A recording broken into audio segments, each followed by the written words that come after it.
begin to appreciate when prices are coming down. But as time and time has shown, cycle after cycle has shown, we only get more interest in Bitcoin. To hear the president talk about a Bitcoin reserve was to me unimaginable for 10 years, right back in 2016. And it only took really 9 years before that, I suppose. But it's my point that this is a beneficial plague, a benevolent plague that is infecting everyone with a fair economic system that is verifiable, right? Versus bank ledgers, or even like gold holdings at Fort Knox. When was the last time that gold holdings were verified? 51 years ago? Whereas, just like blockchain chick Heidi pointed out on Twitter, we have seen we can verify the blockchain ledger for Bitcoin over the last 10 minutes. We can see what happened. So constant audits, and this is good, right? Not something that we want to get behind as far as like for PayPal, these centralized platforms that don't link us to actual blockchains and let us see exactly what they're holding, where transactions are going, and give us actual ability to see these tokens. So we don't want to get behind something like that. We do want to create evolution, I think, here with this technology of money and economics versus going backward or staying the same. So I would urge you to support those platforms that do offer full transparency and links to an actual blockchain explorer in order to help further the space. Do your part, right? You have so many places you can be buying Bitcoin, Ethereum, whatever coins you want, various different fees. Just do a little bit of research. Just because you're used to PayPal doesn't mean that you want to use it in order to accrue these things. I guess if the fees are good, it might be worth it, but it would really not if you're trying to do your part in a nutshell. Anyway, we're hearing of all sorts of other developments that are going on in cryptocurrency today related to, for example, Cynthia Lummis, Wyoming senator, who appeared to give a statement about how they're almost done with a bipartisan framework here for stablecoins and other kinds of digital assets that would help this space grow even better. I've really appreciated seeing that the new administration has stopped a lot, again, of these enforcements and regulations. More and more companies coming out about how the SEC has dropped enforcement against them.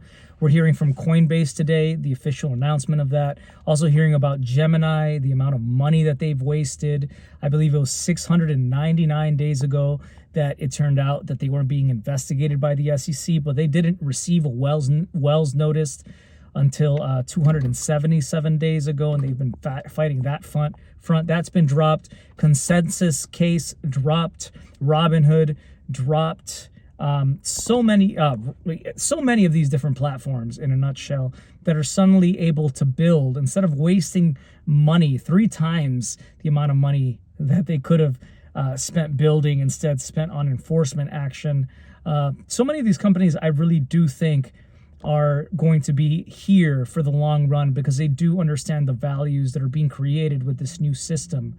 While you have many who cling to the old ways, haven't taken the time to really understand. You can say that you want to free Americans or whatever citizens you want in the world and help them benefit for a long time as a politician. But unless you're very seriously looking into something like Bitcoin, Ethereum, something with similar cryptographic, transparent, verifiable technology, then you're simply a liar or you haven't done your homework. Is my personal opinion on that matter. There was also another case that was dropped recently against Uniswap. So Uniswap also is adding a new feature. So if you've been using Uniswap for some time, you might be happy to hear that they've made a partnership with the likes of MoonPay, Robinhood, and Transact in order to allow you to liquidate holdings or transfer holdings directly into your bank account. So this would be great. Rather than having to go directly to some sort of exchange, you could use a more decentralized option in order to do so. I'm not entirely sure what those fees, they might be higher, but it's always great to have more options to cash out when you want to. I think the ultimate goal is to move these banks out of the picture entirely, but they don't want to be left behind. Just yesterday, we heard about Bank of America talking about pending regulations and how, based on the results of those, whether they pass or not, after official guidance, they would seek to create a stable coin, much like PayPal stablecoin, PiUSD, that they're blowing up more and more. And it's caused people more to think about this idea of how CBDC, central bank digital currencies, have become a bad word. And absolutely a lot of negative press, especially because they use that word without fully understanding the implications when central banks were creating these digital currencies, these CBDCs, and announcing them. Surely they still want these plans, but we've heard from Trump that they're not going to allow for any sort of CBDC to be issued.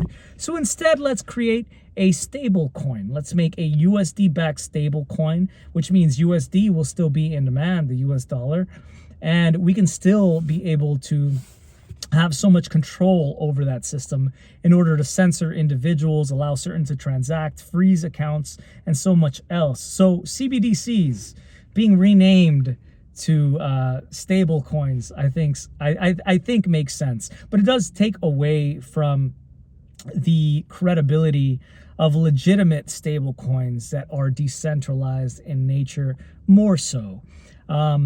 And there are more decentralized options out there, and I would not necessarily call USDC one of them.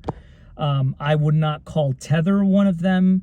I would more likely call something like DAI one of them. So maybe this will create more of a conversation around MakerDAO and DAI in terms of decentralized stablecoins versus centrally issued money, aka fiat.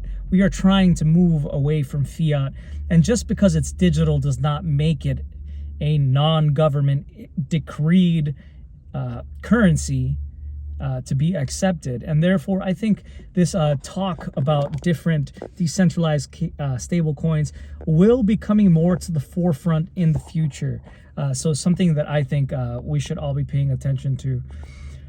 What else was there? Oh man, there's so much. I mentioned the fear greed index. I believe I've actually had to shoot this particular video about 3 different times because of various reasons here. So I can't super remember exactly what I had mentioned before. But if you are amiss from anything, please check out my Twitter account or X account, Crypto's News. I believe that's linked down below if you want to see more of what I'm looking into, commenting around and tweeting. Not all of it I mention, of course. Some of these are just personal opinions, but I think it's important to formulate those for yourself rather than follow the herd oftentimes to really get a grasp on what's going on overall here. And I think I have a duty to do so to help further the conversation, not only in this channel, but outside of it as well in crypto. And I try to do that every day. Like with ICOs recently, talking about those, I even tagged Cynthia Loomis and others, Hester Pierce, around ICOs in previous weeks. And then after doing so, I noticed that they were speaking more about it. So our voices matter. As small as it may seem, you might not realize who would see it and how it might resonate. So get your word out there if you do feel something is truthful. Anyways, I'll catch you guys later. Take care, much love, and stay cryptic. Peace.